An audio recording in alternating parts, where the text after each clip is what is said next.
Hi, welcome to the lecture on modernism, one of the most exciting periods in architecture in American history, in European history, and a very influential time period that we as architects in architecture school, as well as in practice, highly regard for its power. It was the first movement that we can say had sweeping and overwhelming reception across the globe.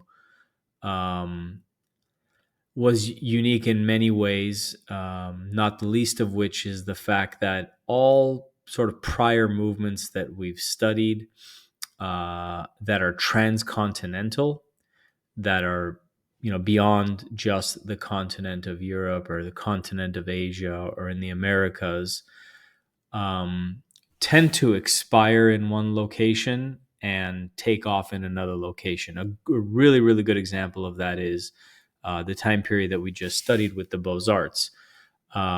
It runs its course in Europe, and as it's starting to die down, it picks up in America. Well, modernism is different in the sense that while it doesn't have an exactly parallel track on the two most prominent continents, are Europe and the Americas, and it's really Europe and the United States, where most of the architectural high architecture construction in the 20th century takes place. It's unique in the sense that it's really happening in both places with equal magnitude, with equal force, and an equal quantity. And there's, I would say, somewhat of an equal amount of talent of both European and American architects practicing this new movement really simultaneously. This is my favorite period in architectural history.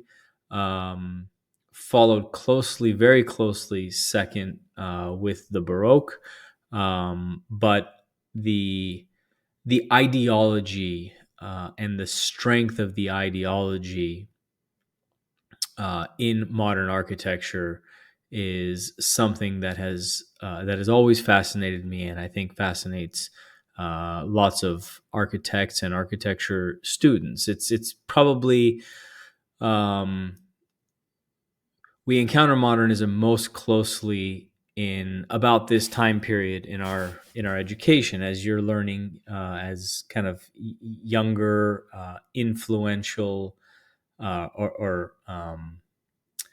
impressionable, I should say, learners about what this thing called architecture is. Um, the time frame at which you're exposed to this is early on, to where its impact generally tends to be more lasting. So I hope you enjoy the work that we're going to study, um, and um, and the architects and the ideas behind the amazing architecture that is created in really the 20th century, um, in Europe as well as in America. We're going to start with this man, Peter Behrens, German architect, and I like to introduce the start of modern architecture. Certainly, this is not unique to me. There are lots of um, architectural historians and theoreticians that have written extensively about this building, which is the AEG Turbine Hall in Germany, done by Peter Behrens, and we'll get into it here in a minute. But I like to introduce this as really the start point of modern architecture or modernism. Um, and I'll explain some of the reasons why.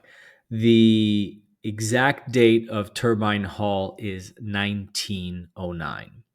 We just finished studying what Richard Morris Hunt, what H. Richardson, what Daniel Burnham, and some of the prominent American architects are doing at the tail end of the 19th century and the beginning of the 20th century. The work that we were looking at, although merit-worthy in its own right, has certainly high qualities, redeeming qualities of its own.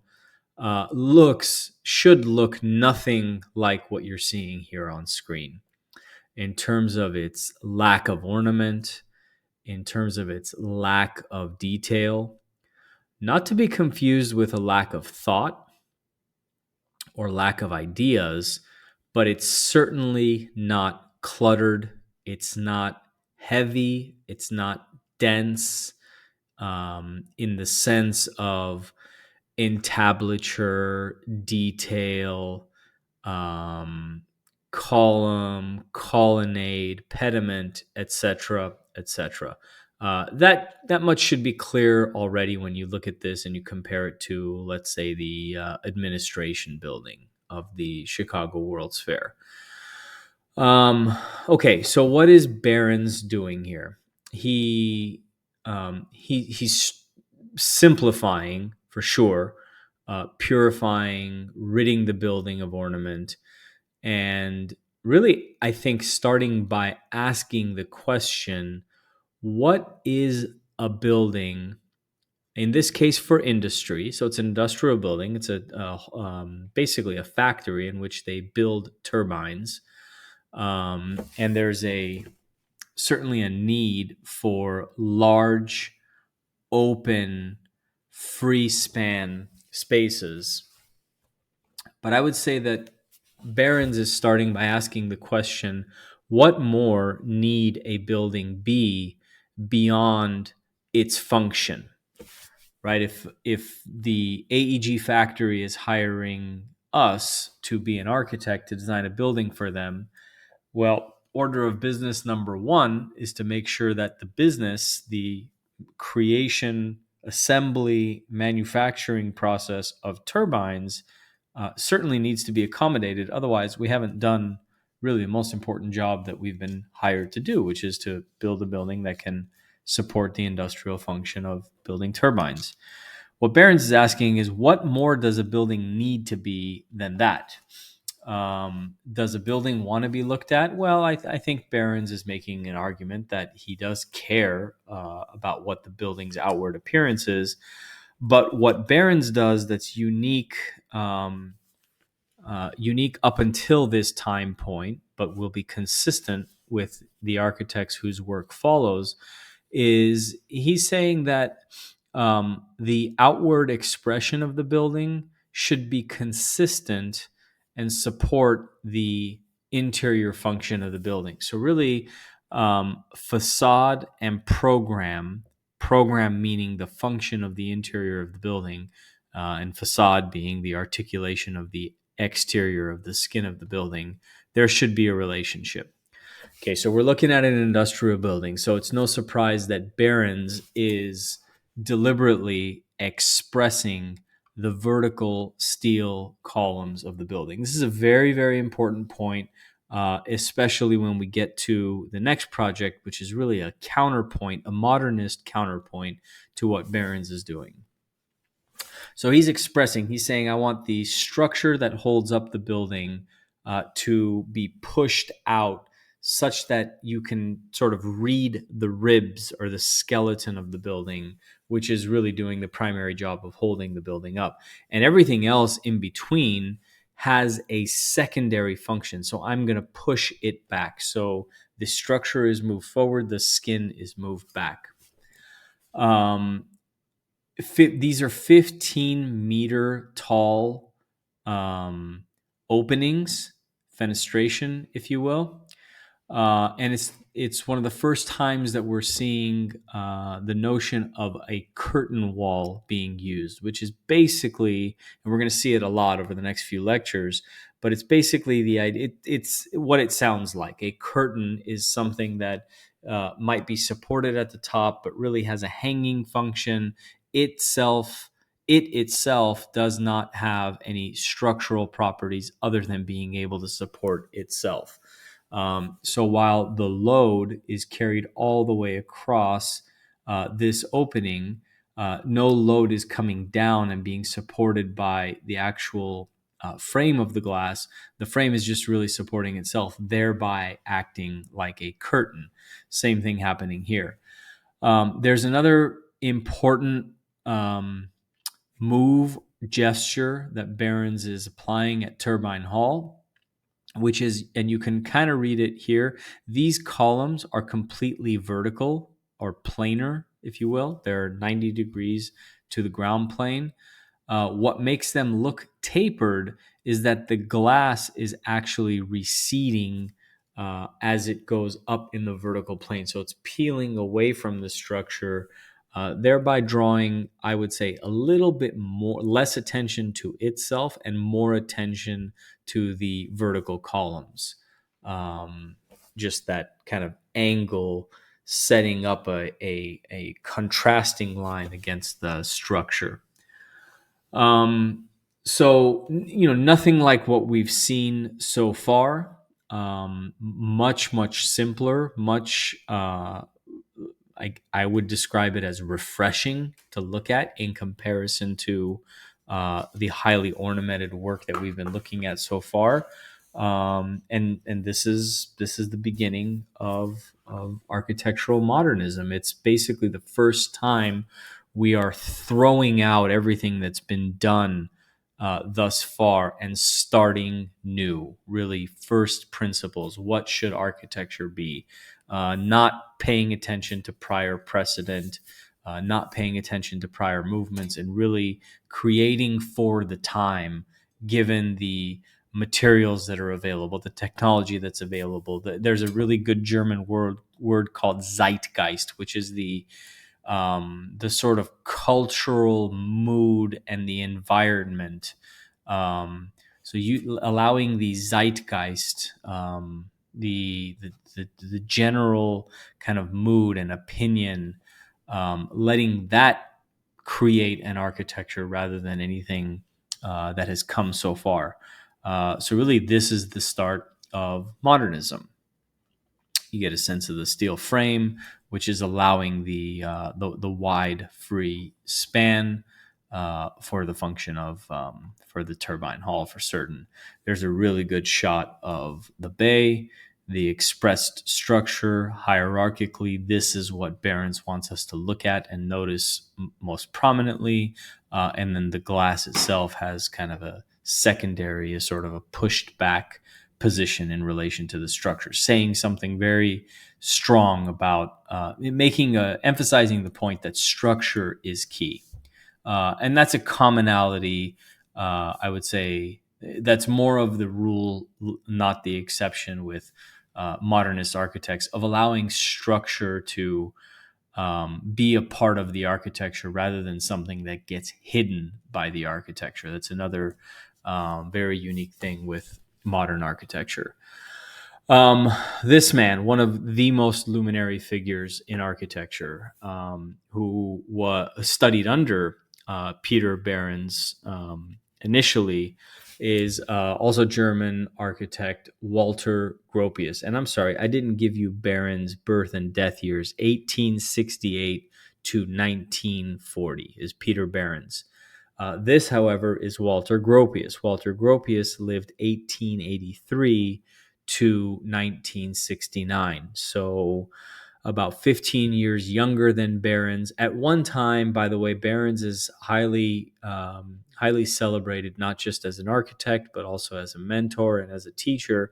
At one point in Behrens' office, Walter Gropius was working Le Corbusier, one of the most prominent architects in history of architecture, which we're going to see some of his work today as well. So Gropius, Le Corbusier, and another very, very prominent architect, another one of the sort of legends, if you will, of modern architecture, Mies van der Rohe. All three at one point are actually working in Barron's studio. So he had an impact beyond just the work that he was doing in being a mentor to these three legends, if you will, in architecture. Walter Gropius does a lot of things. We're not going to study all of them. We are going to study this project, which is, I think, the most important building in the early period of modern architecture, even more important than Peter Barron's Turbine Hall, in part because it's actually a response, but also in part just personal preference in terms of the aesthetics. I like to point to this. I look back at it often myself, sometimes for inspiration and design.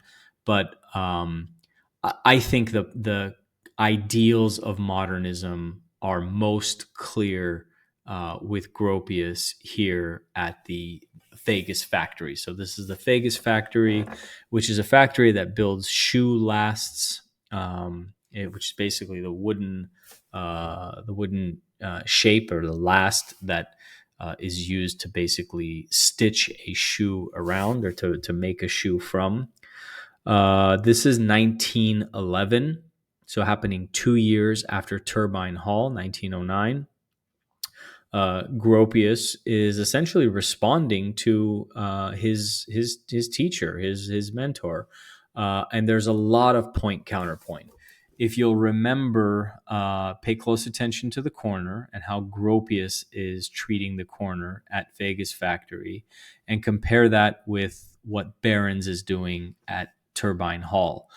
Solid corner, rounded corner, sharp corner, transparent corner. So Gropius is taking the exact opposite position that Barron's is in expressing the corner. Part of why Gropius wants to do that is because in modern architecture, because we're using the most technologically advanced materials and techniques available to us, we're able to basically liberate the wall from having a structural role. We're able to use steel to support the structure. We're going to get to very important theoretical work, built work, which embodies one of the most important theories of modern architecture, which is Le Corbusier's 5 points. And I'll spare you the details until I get to Corb. And we talk about the 5 points, but one of those points you'll note is the free facade. So basically, the idea there is setting a column 2, 3, 4, 5, 6 feet inboard of the actual facade of the building, having that have the primary structural supporting role, which now allows the facade to really act like a curtain and have non-structural properties. Well, that's what allows Gropius to do a corner here, which really has no need to have structural support in the corner. It also allows him to show us what he's done by giving us a corner that wraps, a transparent corner that wraps. He's able to basically show off to us as to what his building is doing, which is basically saying this is not like any building that you've seen up until now.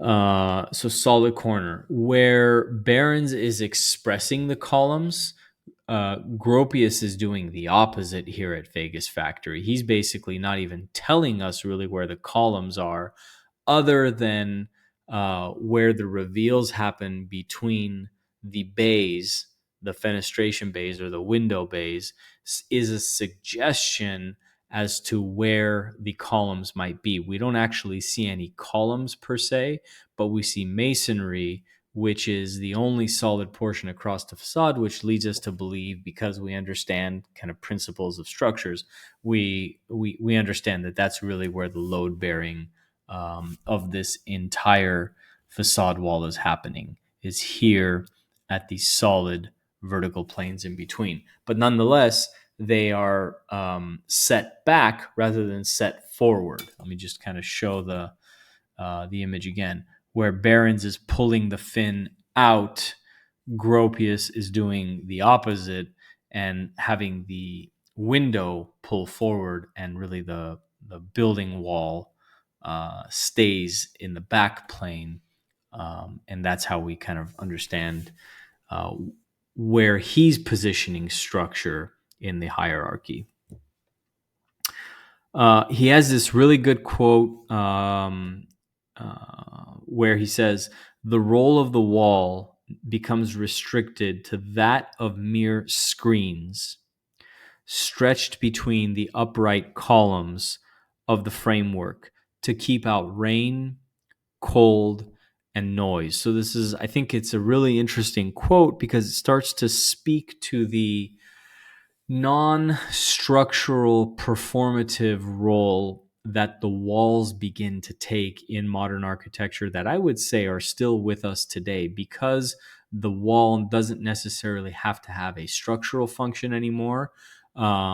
It starts to redefine its own role in architecture, and it starts to do other things that make, I think, that create certainly dynamic possibilities in that it can focus only on being a privacy separation, keeping out noise, keeping out cold, etc., beyond just what for 1,000, 1,500, 2,000 years up until this point, really its primary role has been to hold up the building. Well, it's kind of become liberated now from that role. And so it can start to do lots of other things that are different from what it's been doing for hundreds and thousands of years up until this point. The expression of the horizontal detailing I've always appreciated about the Vegas factory. Gropius takes real care to kind of align elements up. So as you read these horizontal lines through, we call these spandrels. So where the glass is transparent, they're glass panels. Where the glass is solid, really hiding some of the horizontal structure or the systems of the building. Those glass members that have oftentimes opaque paint or film applied to them are considered spandrels. But you can see where the spandrels occur, they line up with the joints in the masonry across the facade. Pardon me. Also, kind of stepping back a little bit, what I think is really breathtaking about the Vegas factory is that the amount of transparency to the inside, the opacity, or the transparency is the proper term. I'm seeing probably 80% of the interior of this building. So it's very publicly visible. This may or may not be the most useful thing for an industrial plant like this, but in a lot of the civic architecture, architects are going to use this as a device to connote openness, to convey ideas about democracy and serving the people, etc.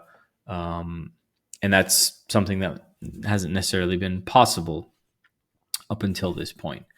A couple more pictures of Vegas factory. There's a real good shot of the corner looking the other way.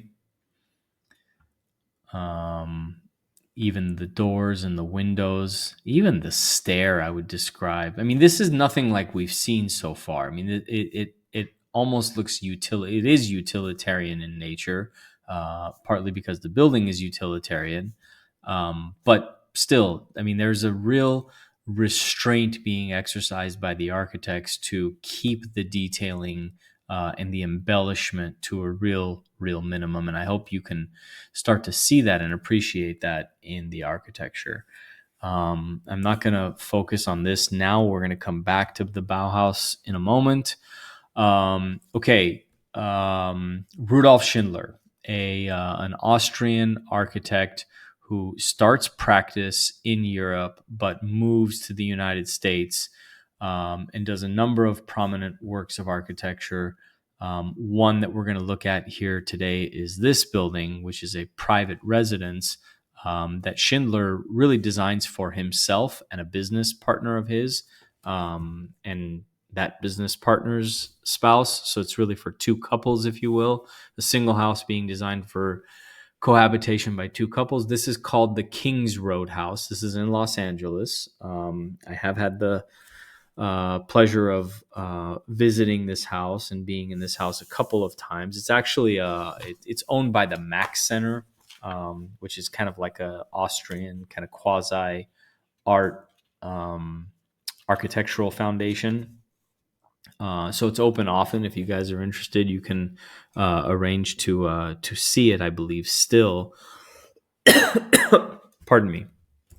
When I was in grad school, we actually one of my professors and several of my classmates and I did a design competition actually at the Kings Road House that we actually won as well, to do a vertical garden that kind of hovered over the Kings Road House. Alas, the building was built in 1922 in Los Angeles. Rudolf Schindler was born in 1887 and lived to 1953. And he designs the Kings Road House similar to what Gropius does at the Vegas factory, to really show off what is the new capabilities of technologies available to us today that hadn't been available prior. The most important one here that Schindler tests is the idea. He's fascinated with the notion of tilt-up construction. What tilt-up construction is, in a nutshell, is casting concrete, but casting it on the ground into a form, and then tilting that wall up or erecting that wall up, and then doing the joinery, the welding, or the mechanical fastening that is needed in order to put a corner together or to put a roof, to tie a roof down onto the wall plane. So it's basically building kind of modular construction, casting it in concrete, but then tilting it up and kind of doing the assemblage of those tilt-up panels on site. There are lots of benefits to it. The fact that you don't have to frame walls and you're really casting walls. Depending on the scale and the type of detailing, it actually can be used to speed up the process. Although Schindler is not using it for that purpose. Schindler is really doing what lots of architects at this time are doing, and even today are doing. Some of the most progressive minds in architecture love to test and explore with new technologies, and Schindler's no exception. There's a technology of tilt-up concrete. He's saying, "I want to play with it. I want to see what this is, what this can do." And so he builds the Kings Road House. The Kings Road House, as I mentioned, is a house, is a residence. It's a residence for two families, and so basically you can read this as two interlocking L shapes, which have the domestic spaces and the utility spaces below the roof plane. And then there are what Schindler refers to as the sleeping baskets, which really are not solid walls, but are like stretched canvas walls that allow kind of an arid space that has a cover. So it's protected from rain, protected from gusts of wind, but is a semi-outdoor space, which he called, the baskets for sleeping. The utility, what he refers to as the utility spaces, which to him are the kitchen, the dining room, and the kind of the non-private spaces, the non-bedroom spaces. He solves those by providing them as a shared resource in the Kings Road House. So the couples kind of share the utility spaces and then have the private residential spaces. Certainly kind of a new mode of living. He actually calls them apartments because although this is a single family home, he does kind of treat it like an apartment construction. And actually, there's a lot of pushback from the city of Los Angeles when Schindler's originally proposing this, so much so that they don't know what to do with it. They actually don't give him a full building permit when they finally come to terms to allow him to start building it. They give him what's called a temporary permit, which basically gives the city building officials or the inspector the right to basically pull the permit at any point. So if at any point they thought, nah, this is too much, this is too progressive, this is too wild or harebrained, they basically reserve the right to kind of stop the construction. Thankfully, they didn't. The house gets completely built. They actually occupy it for the first few years until his partner, who actually was an engineer himself, and his wife, I think, decided to move to out of state. I think they moved to Florida. And at that point, I think the house turns over, stays as a private residence until, I'm going to guess, probably 80s or 90s is when it became more of it took on more of a museum function as it does now. L-shaped sleeping basket, studios connected by the utility rooms. It's about 3,500 square feet of living space. We talked about temporary permit, the tilt-up concrete. Oh, and this is one of the first. This is a perfect slide to articulate this point on. Is in addition to the tilt-up concrete, it's basically a concrete slab, which is the ground plane that's cast directly onto the ground. But you notice there is no finish put on top of it. So it's really slab on grade concrete left as slab on grade. One of the first times we're seeing that, certainly for a private residence. Fantastic project by Schindler. Okay, this man, probably the most not probably, I would say the most prominent American architect. Many of you probably recognize his face. This is Frank Lloyd Wright, who lived 1867 to 1959. 1867 to 1959. We're going to look at a few Frank Lloyd Wright projects over the next couple weeks, but what we're looking at here today is the Ennis Brown House. This is also a private residence, a rather large private residence, also in Los Angeles, being done in 1924. You see the downtown Los Angeles skyline there in the back. This is the U.S. Bank building here. The Air Korea building, which is now like about yay high, a little bit off to the right. I believe that's the Ritz-Carlton we're looking at there. The Ennis Brown House is a private residence in which Frank Lloyd Wright experiments with the idea of custom precast concrete block. So concrete block is a type of construction that we see a lot. We didn't see as much in the 1920s, but it was around then.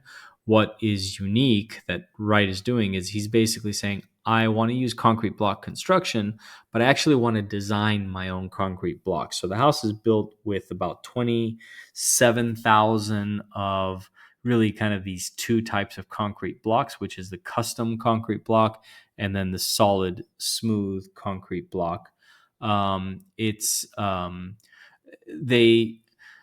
So it's described. The house has been described architecturally as having kind of a Mayan temple style, and almost even starting kind of a Mayan temple revival architectural movement. I don't know how prominent that becomes, other than I can see the characteristics here with Lloyd Wright. I don't know that lots of other projects take on this style, but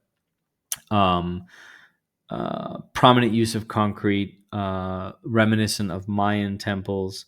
I think what Wright does really interestingly here is this slide is actually a really good example. As you can see, the vertical plane and the horizontal plane are sort of in a dialogue with one another. There's kind of a conversation taking place there. There's almost a mimicry.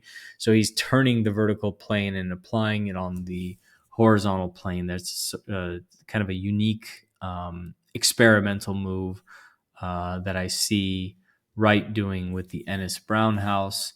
The other thing I think he does brilliantly is because the house is prominently concrete block can tend to have a cold quality to it, especially when it's used as much as he's using it here. So he's very selective about using a more natural material like wood in very sort of specific and detail accentuated, I would say, locations. The base, the openings, the windows, the doors, but even here, the coffering and the beams in the ceiling. And kind of contrasting that with the block to give the interior a more refreshing quality than having block everywhere and running the risk of um, the private residential spaces actually feeling quite the opposite of a private residential space and not having that comfort of home. It's a favorite of a lot of film directors. The building is used in, most prominently, was used in Blade Runner. And I think it's really interesting, the original Blade Runner, not the more recent Blade Runner from, I guess, the 80s. And the thing I find interesting about the use of the building in Blade Runner is because of the volume of the spaces inside the house, they're able to use it and basically fool us to think. So it's a house, it's a private residence. It's a rather large private residence, but it's nowhere near the size of a multi-story tower, which is actually the scene that the building is cast to represent. And I think it's because of the volumes, because of the fenestration and the views of the sort of urban condition around, that they're able to construct it as a film set and actually make it look like it's a multi-story building, even though it's really just a house in Griffith Park. And then the loggia. The loggia on the outside actually serves a very important function to kind of wrap the private spaces and the public spaces together. So it uses this kind of exterior space as really a hallway, so that he doesn't have to necessarily provide a boring hallway on the inside, whereas he can kind of wrap the spaces on the outside using the loggia. Okay, the Bauhaus, which there was just a single slide on earlier, is, I'm going to take you back 2 lectures now when we studied the École des Beaux-Arts as really the first school which ushered in a style of its own. So a school kind of rising up to being influential enough to bring about its own style and period of work in architecture, such as the École des Beaux-Arts. Pardon me. So the Bauhaus is very much like this. In fact, I would say the Bauhaus probably has an even stronger and more broader influence in that people who haven't even gone to the Bauhaus, there's oftentimes in work that I've done, we talk about something having a Bauhaus characteristic. So we even like borrow from the Bauhaus, even though the Bauhaus itself was a university that actually only was open for a short period of time. I'll go over the dates here in a minute. But the influence and the luminary figures that came out of the Bauhaus have been so influential that I would say the number of people that have been impacted by the Bauhaus method and the Bauhaus style is exponentially greater than the actual number of people that were trained within the Bauhaus school. So the Bauhaus, which in German means building house, existed in 3 places. So it had to move because it was in a period of turmoil in Germany, because it's at the end of World War I when it's establishing itself as a democratic republic, the Weimar Republic, but then also kind of gets to an abrupt end when the Third Reich and Hitler come into play, and they basically they're afraid really of the Bauhaus teaching methods, and they kind of label it as a communist bastion, and they basically shut down the school. So a very short run. The three places that the Bauhaus existed, it started in Weimar, moved to Dessau, and then for its last 2 years was in Berlin before it was shut down completely. In Weimar, it was 1919 to 1925. In Dessau, from 25 to 32. And then Berlin from 32 to 33. Gropius was the first director of the school, was followed by German architect Hannes Meyer. Actually, Hannes Meyer was not German. I believe he may have been Swiss. But he was the second director of the school, I think, for a period of about 2 years. And then Mies van der Rohe, again, one of the more luminary figures in modernist architectural history, becomes the third director of the school. And really, the school is thought of as being they are the avant-garde. They are the sort of front runners bringing in this new ideas, new movement in architecture, and the international style really starts with the Bauhaus characters, Gropius, Mies van der Rohe, Laszlo Molinage,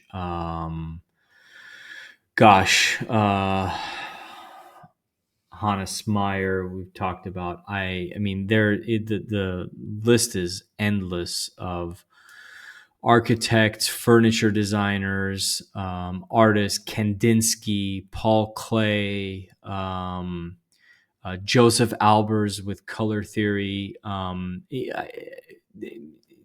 To only talk about the architects that have come through the Bauhaus wouldn't be doing the Bauhaus justice. If you're interested in this topic, I would encourage you to basically do some research about Bauhaus instructors and Bauhaus teachers, and you'll see 15, 20 different very influential names in the history of art, architecture, furniture design, graphic design. So explore further if you're interested. Suffice it for the purpose of this lecture and this class to associate very closely Walter Gropius and Mies van der Rohe with the Bauhaus teaching method and the Bauhaus school. And the building itself embodies the Bauhaus ideas of craft, of simplicity, of function, lack of ornament, clarity of program, clarity of form. These are all characteristically Bauhaus things. And the building looks like it's ahead of its time. So this is a building built in the 20s or the 30s, but looks like a building that was space aged for its time. You can even make an argument today that it looks fairly modern relative to some of the other kind of ordinary construction that we see.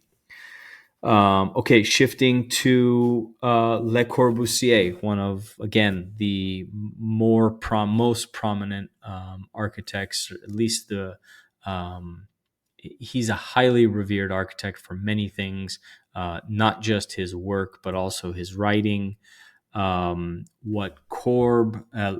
He's born Charles Edward Jeanneret. He's Swiss-born French. Changes his name, I think, in his late teens or early 20s to Le Corbusier, and that's how he's known really for the rest of his life. Le Corbusier is born 1887, dies 1965. The first project we're going to look at of Corb, we will often refer to Corbusier as just simply Corb. We're going to look at Villa Savoie, which is really him building his theory. His theory that he is able to kind of prove to us, if you will, by building this building are what he believes are the 5 most important things, the 5 points of this new architecture, modern architecture. And Corbusier's 5 points are, and I'll explain them using Villa Savoye, the free plan, the free facade, the horizontal window, the pilotis, and the roof garden. What does Corb mean when he says free plan? We talked about it a little bit with Gropius at the Vegas factory. Because of modern technology, industrial materials, concrete, steel, we have now the luxury of setting column. A column could be set back here. And now the walls can actually do anything we want the walls to do, because the walls themselves don't have to have the role of supporting the structure anymore. The steel columns, the concrete columns can do that, make sure the building is held up. The walls can really just kind of carve out private public spaces on the inside, and allow the plan to be free. Basically the architect can do whatever he or she endeavors in carving up space on the inside, because of the use of the column as the structural load-bearing element. The wall is free. So that's the free plan. The free facade is very similar. Again, because the column is doing its role, anything that happens in between them is basically can have curtain function. In Villa Savoye at the ground plane, there could be literally nothing. So there doesn't need to be a facade anymore, and there doesn't need to be a facade that has a structural function any longer, because the columns are doing the work. The pilotis is, I believe it's French for, well, I shouldn't say what I think it's French for. What I've always understood the pilotis to be is the thin vertical column, which Corb loves to paint white to give it an even more sort of a pure and a disappearing quality. But it's the thin, spindly column, not the heavy concrete stone-clad column that we've seen up until now. But it's really that thin express column is the pilotis. The ribbon window, or the horizontal window, I've heard described, and I've read him write about. It's basically the way for somebody on the inside of a building to really perceive the world.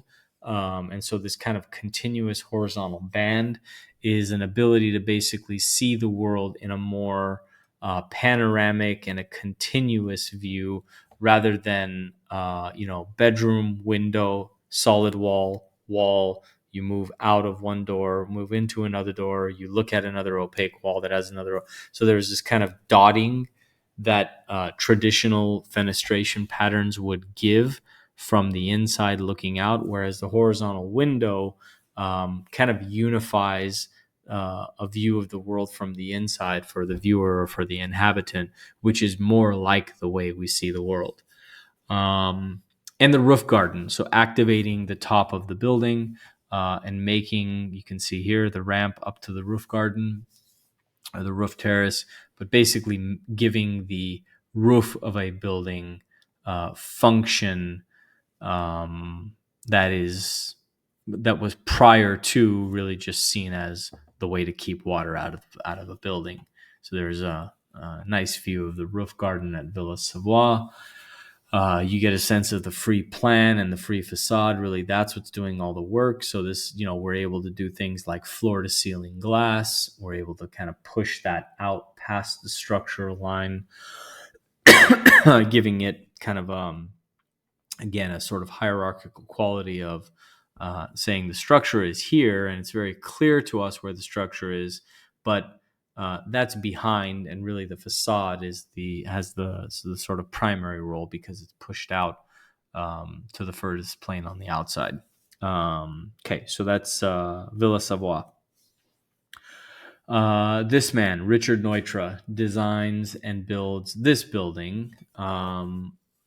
I will say my favorite modernist building. When I moved to Los Angeles to start school, this was actually the first place I went to visit. I hadn't even unloaded the van with my few belongings to move into my apartment. I made it a point to visit this house first before doing anything else because I had read so much about it. I had seen it in books. I had seen photographs about it. I think it's a beautiful building to look at, but really to me, the quality is in understanding what Richard Neutra was doing with this building and um, the I would say, very progressive methods and ideas that Neutro was able to carry out, and I think carry out in a very interesting and elegant way in this private residence. So the Lovell Health House was built in 1929. It's also in Los Angeles. It's actually not far from the Ennis Brown House. It's not far from Kings Road House.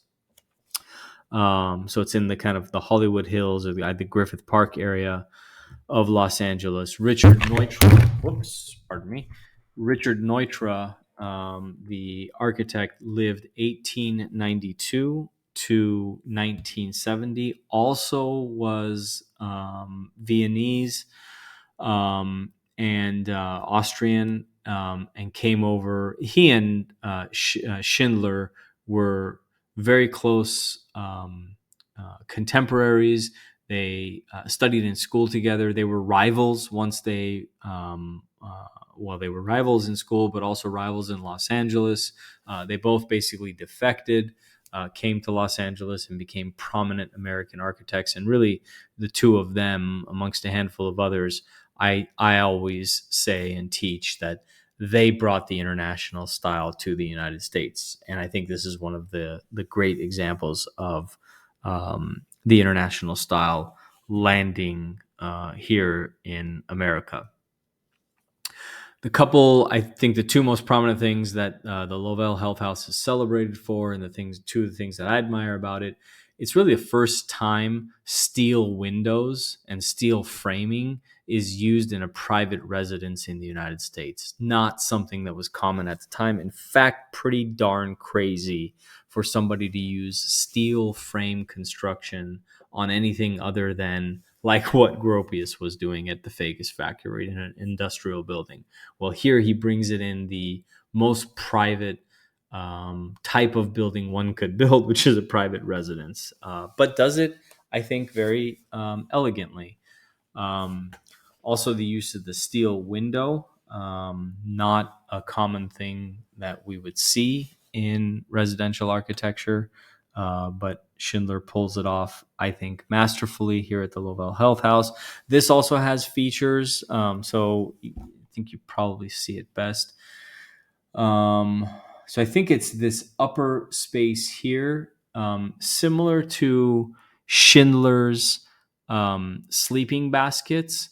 What Neutra gives the Lovell, it's Dr. Lovell and his wife, and they have some kind of avant-garde medical ideas,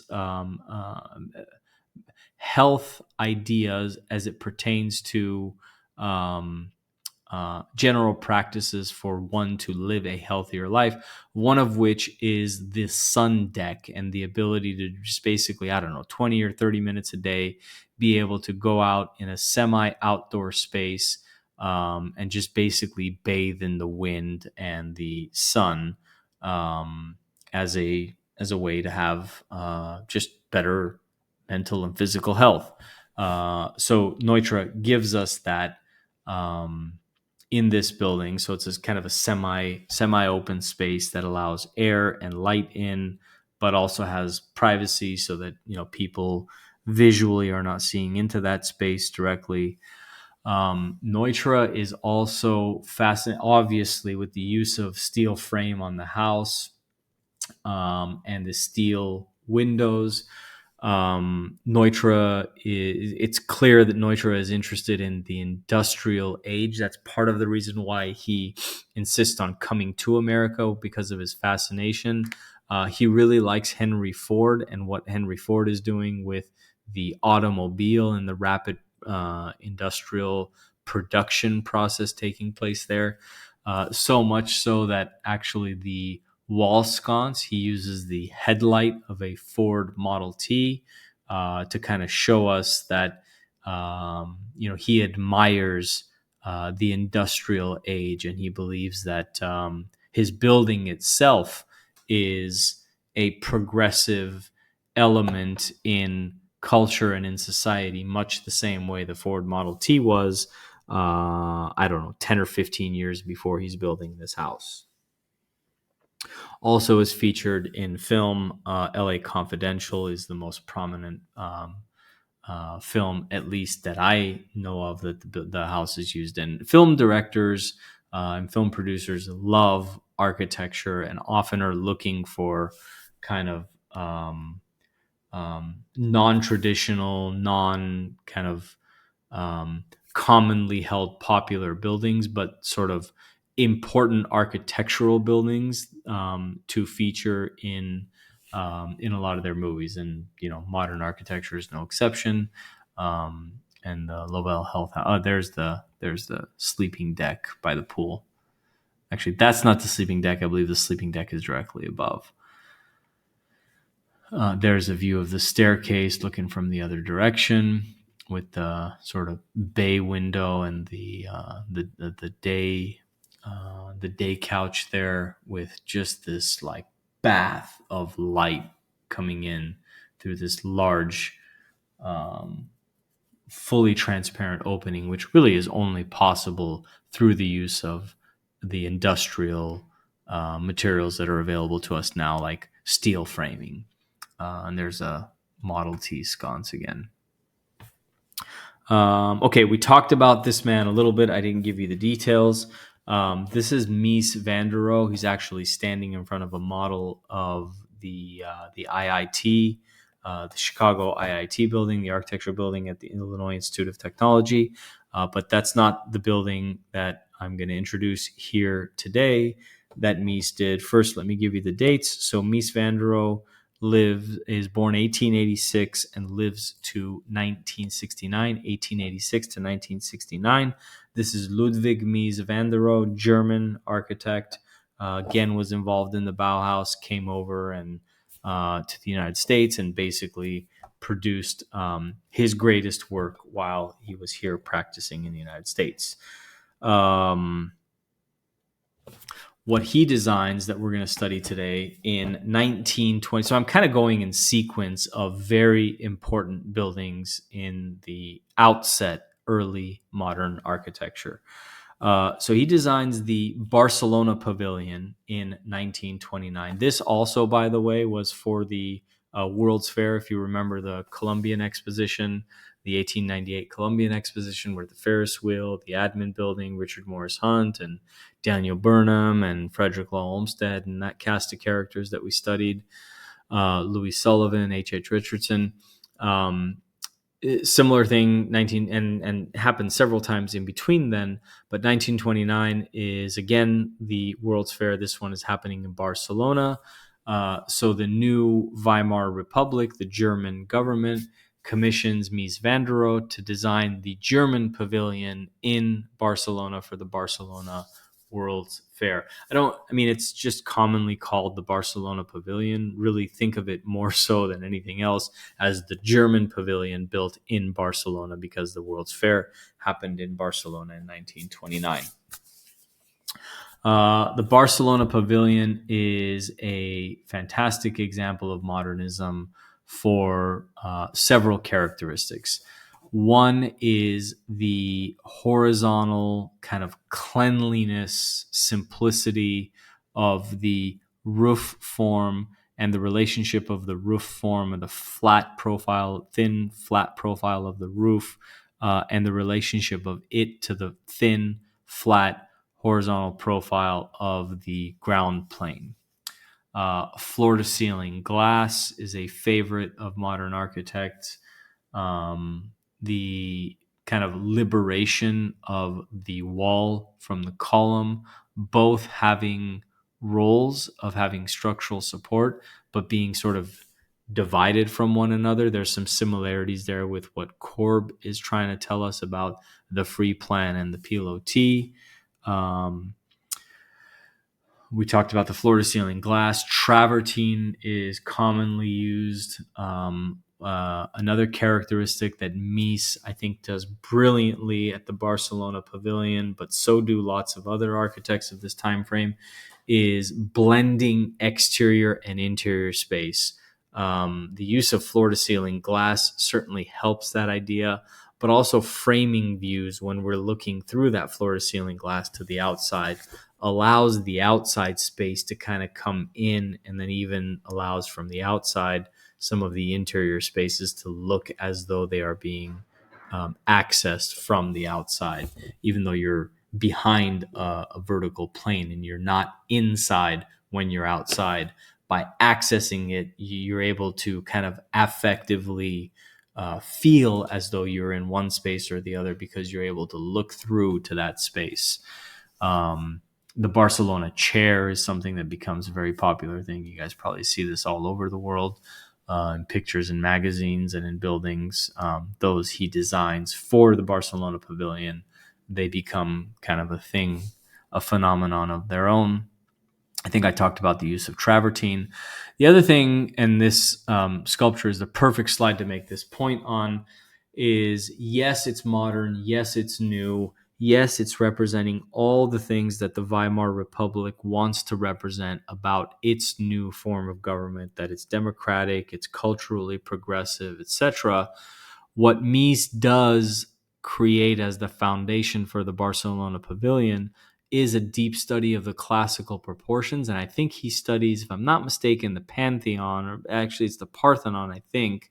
And he uses the same proportions from classical antiquity to lay out the Barcelona Pavilion. And this sculpture is basically our clue into that. It's in this kind of very avant-garde, forward-thinking, modern work of architecture, there's this thing which is not considered to be, would not be considered to be modern and avant-garde. It's a reference to classical antiquity, and he's basically signing to us, or he's telling us that there is classical foundation in this work, and this is kind of his way to sort of tell us that he's still paying attention to those things, that yes, he's creating something completely new, but he's not throwing out some of the virtues of prior architectural styles.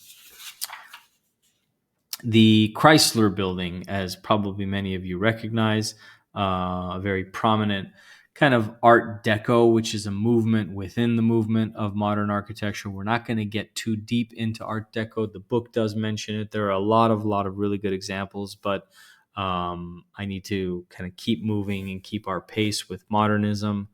So I'm not going to delve into it much other than to introduce this building, which is a Chrysler Building, 1930, New York City.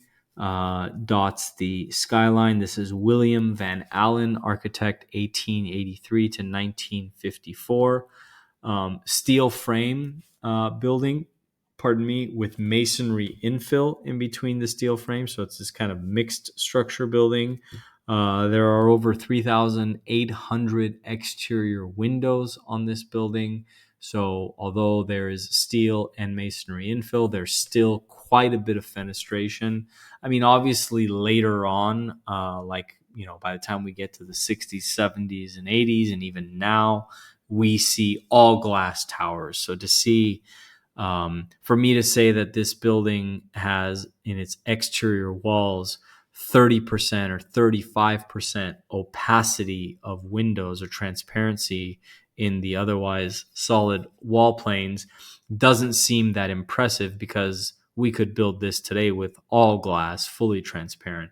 But for the time, that was seen as being very new and fresh to have that much opening in such a tall building. I believe it's 77. So yeah, 77 floors. Um, some interesting things in terms of like iconography. Part of what makes this an Art Deco building is the eagle sculptures that kind of project off of the facade. A reference to American, the American eagle, American industry. Obviously, the Chrysler building, an automobile manufacturer. The use of like motifs of radiator caps on the facade. So we're starting to see basically the building give us clues of what it's for and what it does in its exterior articulation, iconography, symbolism, etc. And then the cupola and the finials have a high character of being Art Deco. You can kind of look up some images of like close-up images of the cupola to really get a sense of that kind of Art Deco shape and styling. Okay, there's a movement that is centered in Los Angeles. It's basically a project, and it's called the Case Study House Movement. I wish I could spend an entire hour just on the case study houses um, in um, in one of my design classes. Actually, it was about 2 years ago. We did this in one of my studios where we actually unpacked, we basically modeled a case study house, one of the many case study houses that were built and designed. And then I had the students kind of redesign the case study house. As part of that project, we looked at a few case study houses. So I would encourage you to kind of, again, do a 5, 10, 15-minute kind of an independent research. Look up some of the case study houses. I don't have a chance. I'll be able to show you maybe 5 or 6 of them in the coming slides. But let me tell you a little bit about the case study house movement. It's a project by John Entenza, who's really a writer for Sunset Magazine, certainly has a great appreciation for the arts, specifically for architecture. And Intenza launches the Case Study House project, in which he invites prominent architects who are practicing in this kind of new style called modern architecture to design and build experimental houses, testing these new ideas and ideals of modernism. Some get built, some don't, some remain theoretical, but the names that participate in the case study house movement are really what give the case study house movement its sort of credence. Richard Neutra, Raphael Soriano, Craig Elwood, Charles and Ray Eames, who build a beautiful house for themselves. Pierre Koenig builds the Buckstall house, which if you look that up, there's a sort of iconic image. Julius Schulman, the photographer, takes the picture, which is basically like looking kind of outside the house, into the house, through the house, down over the Hollywood Hills. It's a night shot. Just look it up. Look up the stall. Look up Schulman, Schulman, Schulman Stall House, Stahl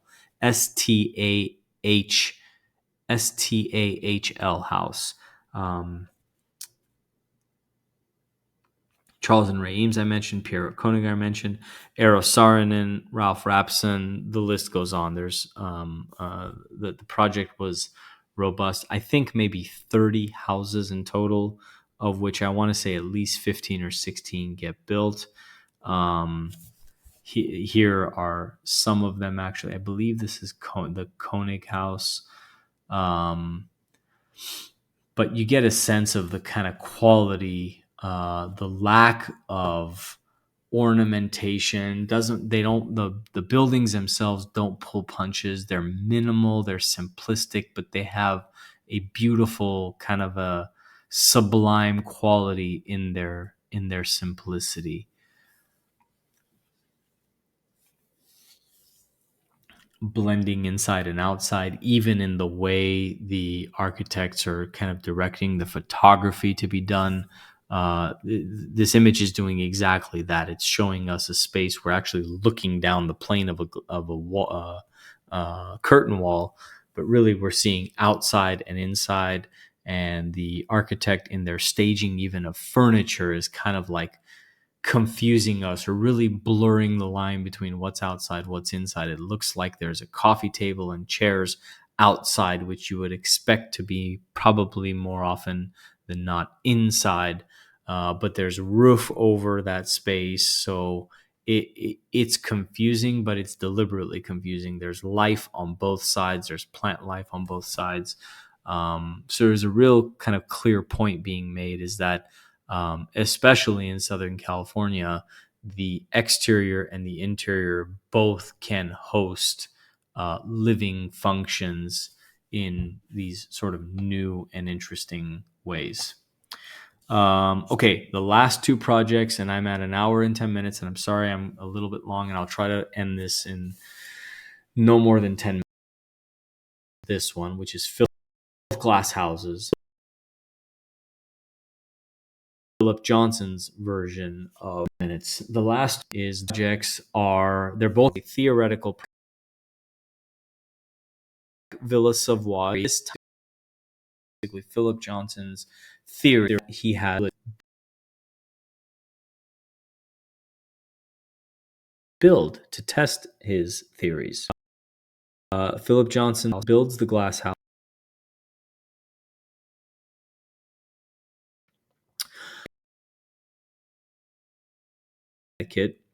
The image is doing. So what he's trying into what Johnson is. The setting is chosen. The setting has a private quality to it. Be fully transparent such that can be, or their living room and look outside and really access the outside from the inside and achieve basically kind of a new quality through architecture and progressive architecture. The only solid that you see in the let me continue in terms of character defining features, blurring the line and kind of accessing outside from inside, and then transparency of the interior from the exterior.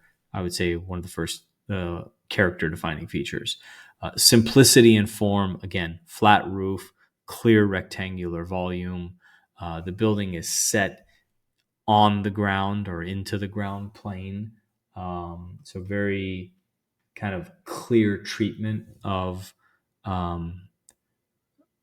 ground inside being almost equal to ground outside.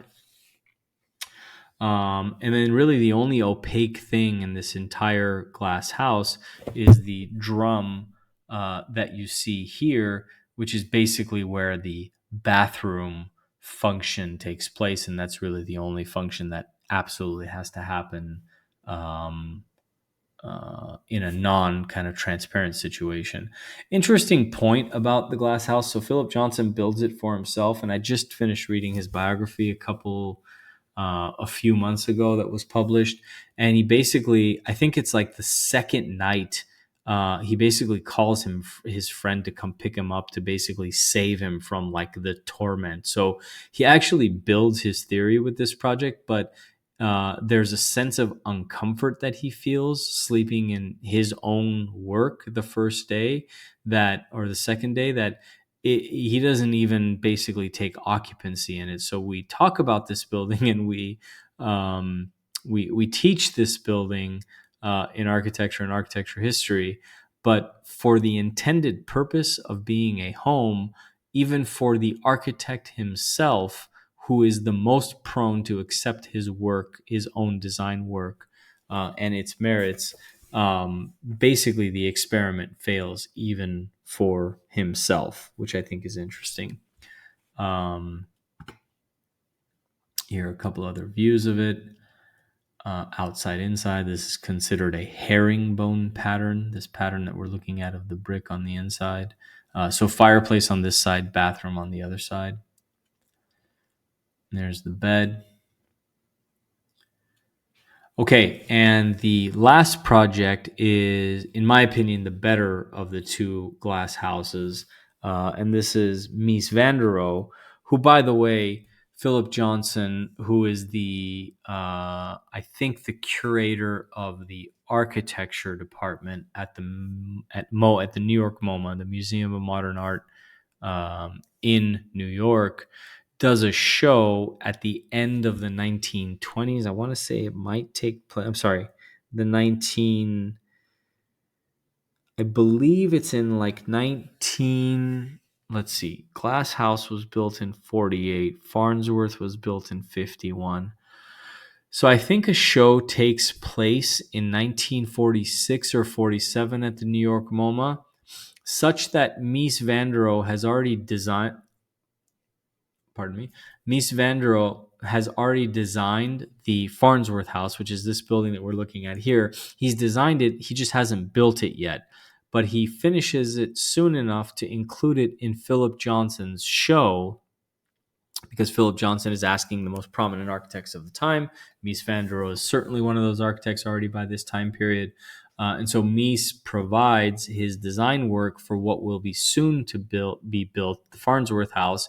Johnson sees it as part of his responsibility and his work in curating this exhibition on modern architecture, and I think becomes so fascinated with Mies's work, rushes to basically build his own version of the glass house and is able to actually see it built sooner than Mies is able to see his building built, which is why Johnson's glass house came in sequence before this one. But I want to make the point that I think Mies is doing, at least in my own personal opinion, some more interesting things with the Farnsworth house than Johnson is doing with the glass house, taking on the same challenge, the same idea of how do you set a glass box within a somewhat remote, serene landscape environment, and what might that feel like in terms of residential architecture. For one, the distinction that I love that Mies is doing is the building is barely touching the ground, whereas Johnson's building is set within the ground. There's a clear relationship of building to ground in one that is the ground is host to the building, whereas Mies is basically lifting the thing up and having these kind of pilotis carry the building and carry the floor deck up such that it's basically floating, or has the quality of it's hovering above the ground plane, hovering above the ground, which is interesting on multiple levels. From this angle, from this photograph, what it allows us to do is actually see underneath the building through, and really the landscaping, I would say, takes an even more prominent role, because we can actually see under the building, through the building, and over the building at the amazing landscape that the building is set within. And then, as though lifting the building up itself was not enough, he basically gives us a landing patio with steps going up to a higher landing, which is actually what allows him to create this tall vertical rise. You can actually see there are two sets of stair risers getting you up to the primary floor. Again, blurring inside and outside. Again, floor to ceiling glass. There's a view from the bottom. So steel frames painted white to kind of give it a sort of a disappearing quality, if you will. And gosh, I mean, look at that. Kind of breathtaking. Just the quality of ground plane, the horizontal of the floor structure blending with the snow-covered ground plane. Um, Yet there's a sense of kind of warmth I can feel, at least from looking at this image, that the inside would still provide, even in this kind of winter like setting with this inordinately high amount of transparency and glass. Um, Maybe it's the wood, maybe it's the use of the wood on the inside, but um, I don't know. There's something about this image that, although it's certainly set within the cold, doesn't give me kind of gives me the opposite feeling and impact. All right, so that's it. So we're ending with Mies Farnsworth House. I think I said 1951, Plano, Illinois. Structure painted white, floor to ceiling glass, clear horizontal floor roof. And I gave you the dates that Mies lived. So this is kind of a perfect place to end on these two kind of point counterpoint glass houses with Philip Johnson and Mies van der Rohe, and that rounds out our study of early modern architecture. We will pick up in 1952, 54, and with the next lecture, we'll get really to the precipice of postmodern architecture and the 1980s, by looking at kind of modernist architectural work from 54 until the 1980s. So thank you. I'm sorry I went a little bit long on this one, but this is a very, very rich topic, and there is, as you've seen, lots of important work to cover in the early part of the proliferation of modern architecture in the world in the first part of the 20th century. So nonetheless, thank you for your attention. I hope you like the work. Please comment on Canvas. Let me know what you think about some of this work. What's your favorite? Why is it your favorite? And I will see you at the next lecture. Thank you.